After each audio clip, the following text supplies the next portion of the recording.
Why are there so many recent immigrants in America that try to appeal toward white nationalism and right-wing white nationalist perspective? This is a very interesting phenomenon because I don't really think a lot of people really like to talk about the fact that there's just a lot of recent immigrants. Not all of them, obviously. I want to make sure that people know that I'm not talking about every single immigrant, but there are a significant amount of recent immigrants, both legal and illegals, likes to cozy up with white nationalist talking point, thinking that they can gain their acceptance.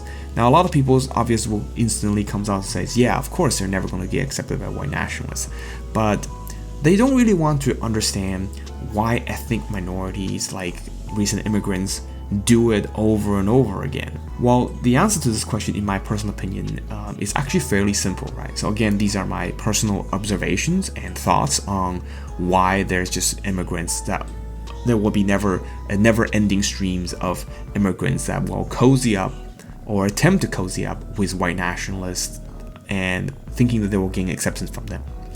The first reason, in my opinion, is a lot of immigrants comes from light ethno-state themselves, right? So it's very easy for them to understand white nationalist logic. If you think about a country like India or China or South Korea, right? Or Russia or any other like country like Syria or something like that. While it is true that there are ethnic minority in those countries, but the majority of people there are pretty much of the same ethnic groups, right? So for example, in China, you have 90% of people there is Han ethnic Chinese. In Korea, it's like 96% of the people there is ethnic Koreans. And then you also have countries like India. While it is true India has a greater diversity of ethnic differences, but Hindu people does make up to the absolute majority in the countries, right?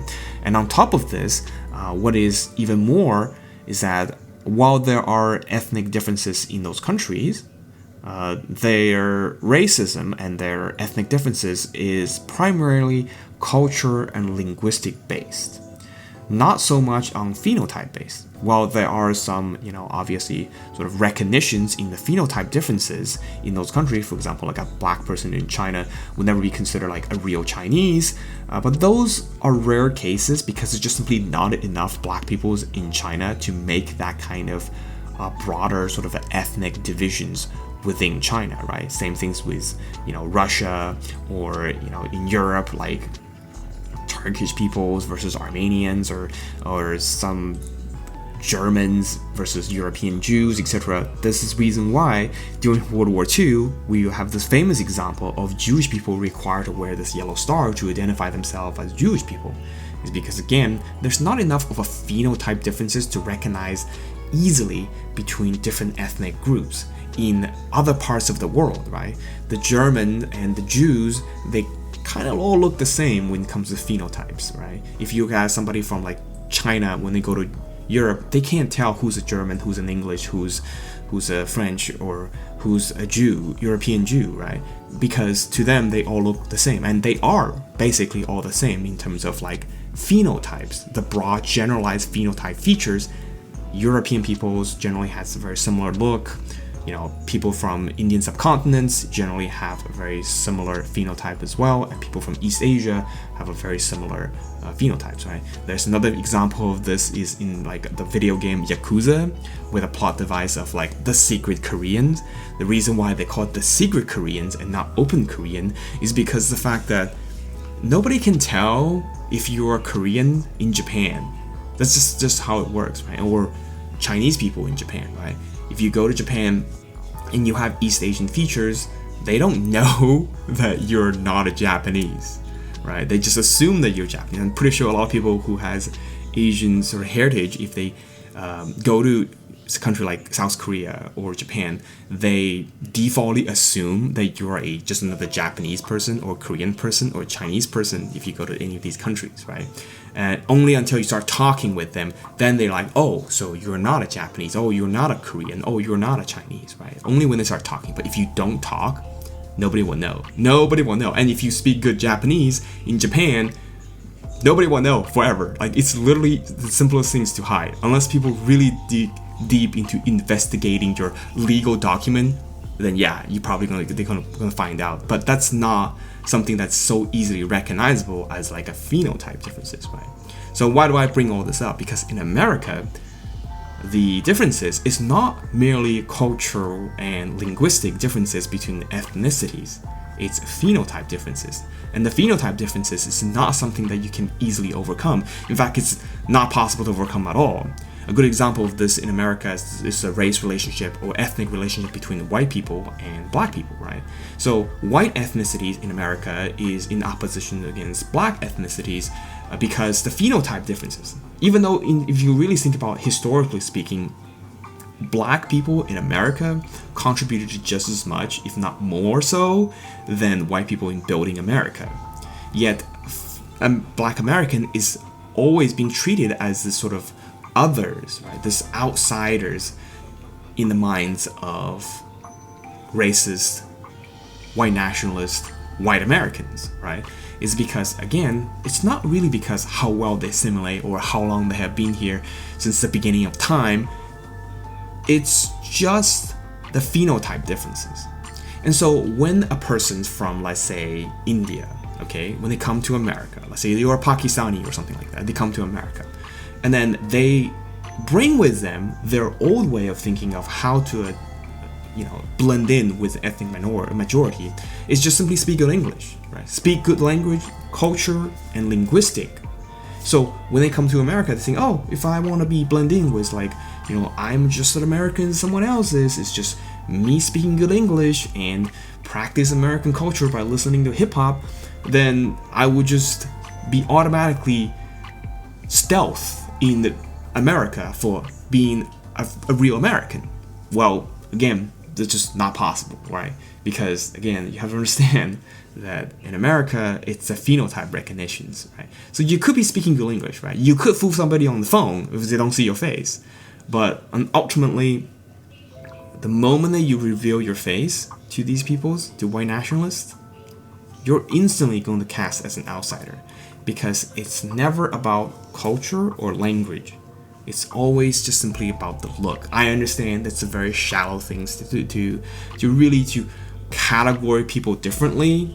All racism are, like every racism around the world, any type of racism in general, it's a very shallow, sort of superficial differences between peoples to make it out into a big deal. But that's just how America operates, right? That's just how America's unique brand of ethnic differences, how it works in America. So when immigrants comes into this country from India, from China, from South Korea, or from Russia, they comes into this country thinking, well, maybe not the Russians, because the Russians look white. So when they come into America, if they speak good English and they practice American culture, they can easily blend in, right? Because again, that's the phenotype features. But if you come from anywhere that's not Europe and you look different, right? You're going to have a hard time ever blending in because of that hard requirement of phenotype features must be met, right? There's a reason why in America, a person like Nick Fuentes, who has basically Mexican heritage, who is a Latino, can easily call himself white Americans because, again, he kind of match the phenotype differences, right? So that is something that a lot of immigrants themselves unable to recognize. And to be fair, a lot of white nationalists, when they first start talking, you usually don't hear that things about phenotypes the requirement, right? They're always talking about things like culture or language, immigrants comes in and erasing my culture, etc. They're always talking about that. They're talking about, having a Chinese restaurant down the streets instead of, I don't know, Red Robin or something like that. So that is ultimately how they mask their language. And again, recent immigrant comes in, fooled by the way that the white nationalists talking about. So they're thinking, I guess just completely agreeable, right? Coupled with the fact that they themselves come from light ethno states, it's not that hard to recognize that a lot of immigrants, why they support white nationalists. Because ultimately in their mind, they're thinking that A, that's how they will do it in their native country, and B, they think that all I have to do is just linguistically and culturally change myself, then I'll just be never have any problem with white nationalists ever again. That is how they think, and that is the reason why a lot of these peoples are supporting white nationalism. And there's one last type of people who are like this, is the Uncle Ruckus and narcissistic people, right? So again, immigrants are people. There are going to be a lot of people in there who are going to be like narcissists, and they think, for whatever reasons, it's an irrational sort of like worshipping of the white people, right? Uncle Ruckus type personalities, where either it's internalized problems, personality disorder, etc. All these things are also contributing factors to why. So there's all these people that added together into pool. Again, I'm not saying like everyone who is a white national supporter that of immigrant or ethnic minority background are a narcissist, but there are also people that are just simply that, right? Devoid of the rational reason that I have said previously. But yeah, these are my thoughts and opinions on why there's just so many immigrants out there, recent immigrants especially, who never endlessly try to appeal towards white nationalist talking point.